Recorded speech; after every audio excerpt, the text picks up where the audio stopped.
welcome to the final episode of season 6. I'm gonna high five you right now. Look at that. 6 seasons. This is incredible. Never thought we would be this far along in this journey. But we keep going and we keep having a blast and we keep coming out on location. That's right. So, Tosh, tell us Take it a away. bit about where we're at today. Yeah, so we are wrapping up season 6 at Oak Creek Brewery, and joining us on the show today is the owner, the CEO, the founder, the social media guy. We have Patrice Daigle with us. Welcome. Thank you. And then also inside this beautiful location, you will find Barker Street Eats, and the founder of Barker Street Eats is with us as well. This is Ashley Cormier. Welcome. Hi, thank you. Thank you guys so much for coming in a little early to accommodate us. You guys aren't open to the public this early in the morning when we're recording, but this venue just absolutely, if you have not been inside here, you're going to be blown away by the atmosphere in here. You guys have done just an amazing job. I've seen lots of your social media pictures. This was the first time I actually came in, and wow. Thanks. And the beer is good. The beer is amazing. I have also tried that before coming in. Talk a little bit about the space and what people can expect if they come out here once they watch and listen to this episode and want to come and learn more. Yeah, we're at 175 Barker Street in the College Industrial Park. We've been open just over a year ago. Inside here, we have a huge tap room, about 100 seats. We got a big patio.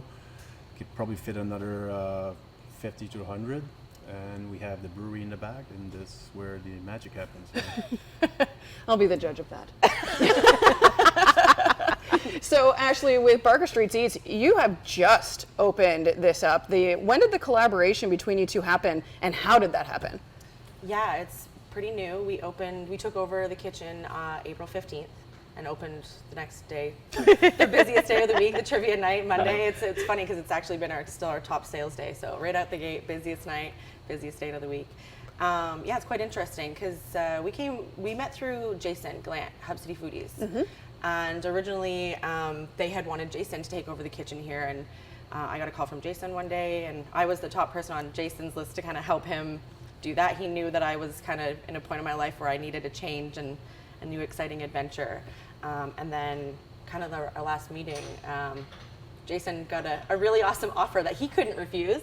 So then Barker's, the kitchen became mine, 100% mine. So yeah, it was a quick decision, had to make a quick decision, leave the job and kind of take on this new adventure, so.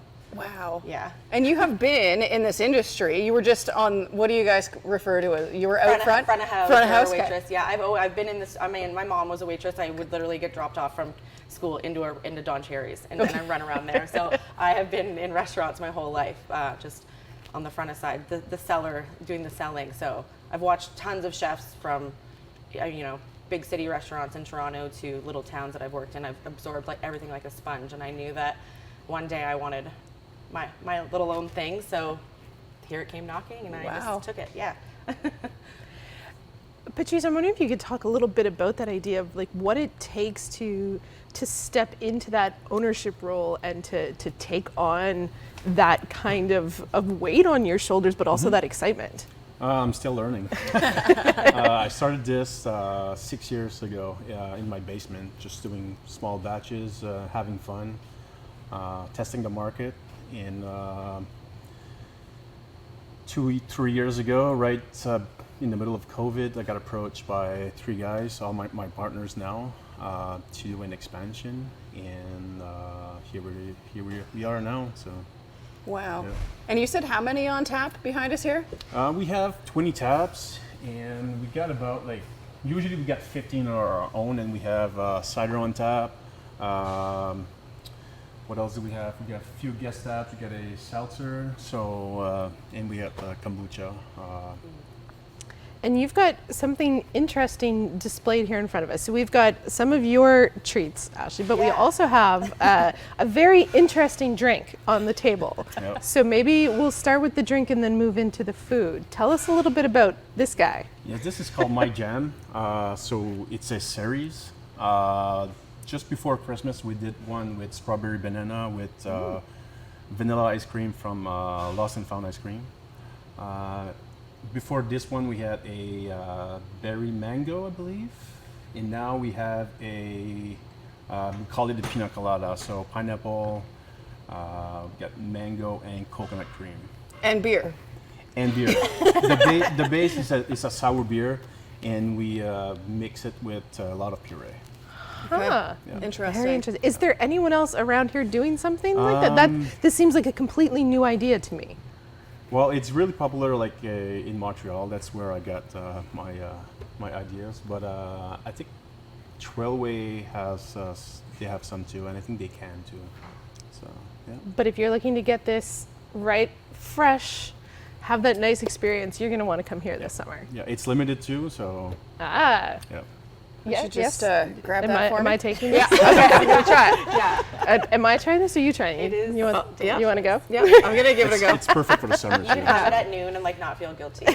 I don't or feel at 9 o'clock guilty. in the morning. Exactly. Yeah. Yep. Yeah. Yep. Oh man, I'm not leaving here today. Well, and we don't have to because we can eat as well. So Ashley, what are some of these amazing dishes there in front of so us?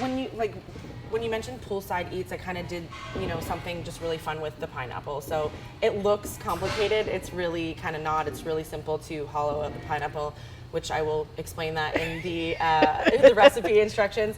But yeah, I just made a beautiful pineapple salsa with it. So it's nice and refreshing for summer. It's so versatile. Like underneath that, you could put rice in there, and you can mix that all up and make that a dish itself. You can have it with chips. You can have it with pita. That's why I threw the grilled shrimp on there. You can eat it with shrimp itself. It's kind of just a nice little salsa for the protein that you want to choose. For breakfast. Yeah, exactly. The beer. And then this dish over here, this is a new one that I just put on the menu this week. It's a whipped feta and Greek yogurt with a little fresh cucumber salad over top. So hot day, and you're hungry, but you don't I don't want hot food to make me warm on a hot day. So it's a perfect little snack with some pita. We serve it here with pita chips. Yeah. Amazing. This all looks so good. And like you said, the presentation looks amazing, like something you'd expect in a place like this, but not so difficult to do at home if you were having people over. And that's your eyes eat first. My favorite thing about is like food in general is the plating. So I've tried to I had to when we got in here, it was like, okay, Ashley, like you're in a brewery, you can't go all like fancy, but so I try to elevate comfort food, and that's kind of like on our little bio, this elevated comfort food. So Okay. yeah. I like that, and that's what we like to focus this show, not just on the drinks and the food, but the fact that it is summertime, and you are going to be wanting to have guests over at your house, whether you have a pool or not. She has a pool, by the way. If you wanted to swing by Jenna's house, it's fine. She'll make you a pineapple dip. I will now. Will you? Yes. Would You you? take this one. I would. Yeah. You can take Why this not? one. Just take I it mean, home with you. years ago, one of the only things that's on my list of things I make was like a mango salsa. So now I'm like, ooh, I haven't done pineapple. Now I have to try this. Okay. Yeah, it looks super complicated, but it's not, and it just feeds a lot of people. Also, you can do either one of these dishes the night before. So if you have even some extra better. time, put it in the fridge, let that all the flavors soak together in that salsa, and take it away with you the next day. Amazing. So what beers from Oak Creek pair best with what we've got here? I would say especially the salsa. I would say like an IPA, like a hazy IPA, juicy, tropical flavors, Yeah, or it's- even the smoothie sour. It's funny because the paradoxal, the hazy ale, that's my favorite. That's an after shift go-to, and that would go really nice with the salsa. Even just like a pilsner would do the job too. And people can find the Oak Creek beers at ANBL as well Yeah, if they're trying to recreate this at home. Yep. And we do have 5 products on the shelves, and there's 2 more coming up for the summer. Ooh, excellent.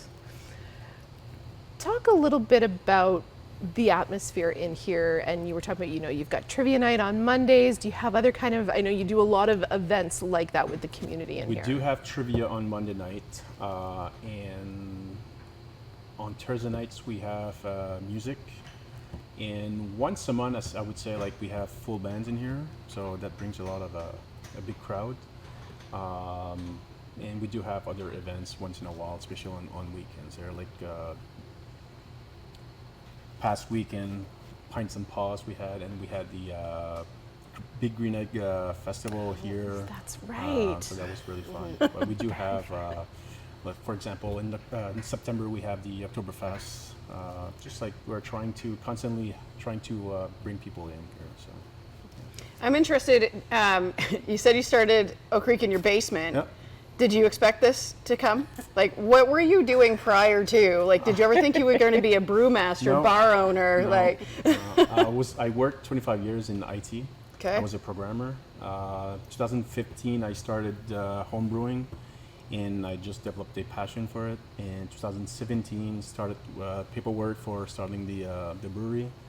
Started selling in 2018, and I had given myself like 3-4 years to work things out. If it doesn't work, I'll just stop, because it was only for fun back then. And here I am now. Quit my job and. Now you're the boss. yeah. Coming in to do interviews at 9 o'clock in the morning on a Wednesday. Ashley, let's talk a little bit more about the second dip you said. So you said it's a feta hummus? Yeah. Okay. No, so tell me what's in it. So it's feta. literally feta and Greek yogurt whipped together with like a little bit of some oil, lemon juice, lemon zest, and then the cucumber salad on top itself. Just a mix of summer herbs. It's just so nice. It's got parsley, dill. You can put mint. You can put basil. You could have a little bit of fun with it. And then I just shave a little lemon zest over top to kind of bring that to light. But it's nice and cold. I keep the plates in the fridge too, so like on a touch point, even when it comes to you, it's just instantly like refreshing. So, yeah. Things I would have never thought of. I know. I'm like, oh, I'm going to elevate my game now. Put my plates in the fridge. Amazing. Talk a little bit about what it's like to basically have two companies under the same roof. How does that collaboration work in terms of two separate entities, but also together? I don't think we could have asked for better owners to come in and work for. And I mean, in this beautiful environment, like, you know, that would have cost me some big bucks to open up a place like this. No, but honestly, like, I feel like on our end of things, like, they've been nothing but supportive and helpful, and we get along really well. The struggle for me is like the public doesn't know that. So sometimes when, you know, that can get a little bit complicated, just like how do people know that like it is the kitchen separate from the brewery, and who do they talk to if they need something? But on our end, I mean, you guys have been awesome, like really awesome. And it's a win-win. So people like to drink beer, but when they drink beer, they like to eat food too. Yeah. So Ashley's here, so for us, it's a win-win. So. I noticed that you've got QR codes to scan, and that's for your menu, I'm guessing. Do you also have to have a wait staff, or is it just you? It's just me. Well, and I do have one other gentleman who works in the kitchen with me, but it's a different dynamic, right? So I am so used, everything in me is the service side, and to like not want to go into that a little bit more, but it is a QR system. So when you come in, you scan the QR code, the menu comes up on your phone, and that whenever you just order and you pay, and that sends a chit to me in the kitchen, whereas normally a waitress would put that into a computer and then that gets sent off. So it's been a little bit of a different dynamic, but honestly, I didn't think I was going to like it, and I understand why. That kitchen is 117 square feet. It doesn't have ventilation, so I can't do like deep fried things. Yeah. So that's another reason. Like I have to have things that are easy, quick out to people, And fresh. and fresh and fast. So I like that. yeah, it's different, but I'm really enjoying it. It's like skidded dishes. Right. Yeah. Basically, it's just simple. If you could use skidded dishes, you could use this, and it's faster. So. Yeah, and fresher. Well, and I was going to say, as the person sitting there waiting for something, it is going to be that much faster if you're not, frying up burgers and, having those kind of things. That must be something that people really enjoy once they realize how this works. I feel like they do. I've honestly, it's weird to think we haven't had any complaints on the food so far yet. No, yeah, exactly. So there is a little time. I mean, if you come in on a Friday or Saturday night, or if there's an event here, 15 minutes has been our longest wait time so far. So That's amazing, I mean, though. you can't, how do you argue with that on a Friday night, right? Yeah. So Yeah, you're not going to find that anywhere. yeah. Yeah. Yeah.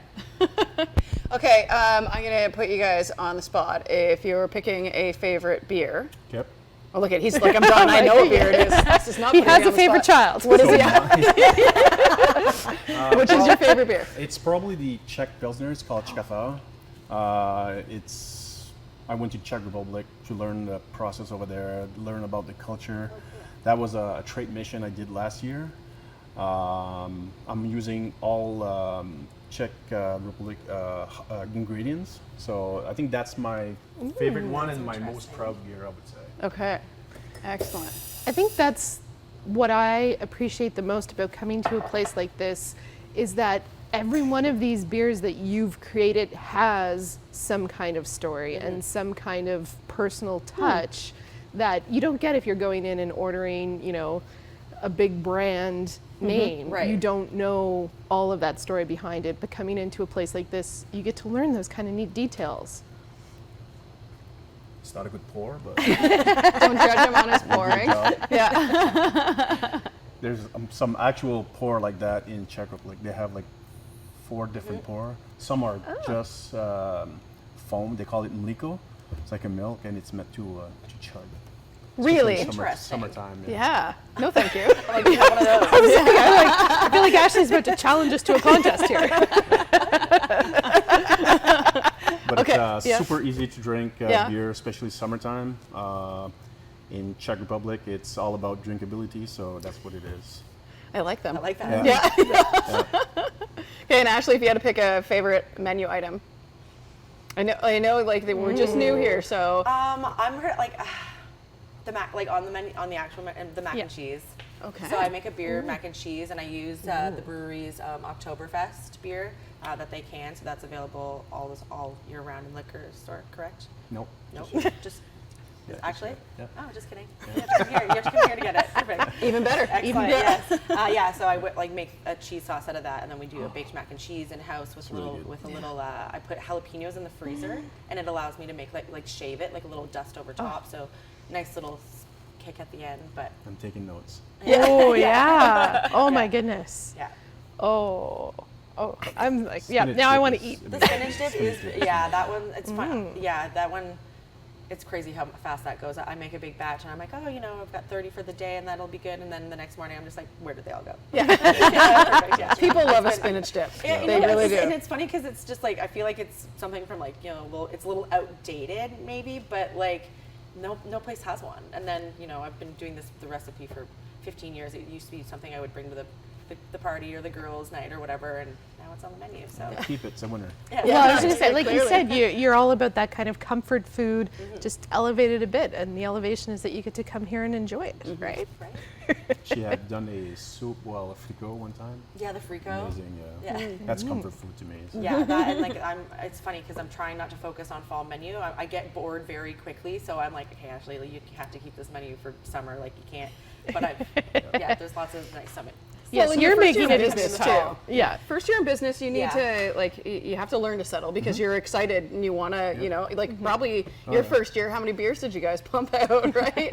Yeah, a lot, and I'm still learning. Like, there's always some challenges. I'm facing it right now, so yeah. So Not in the kitchen, clearly. not in the kitchen. Like no, it's my cans, like stuff like that.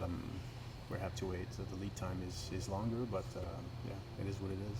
Well, it comes fine out of the wall. Yes. So Just magically out of the wall. Yeah. beautiful. Yeah.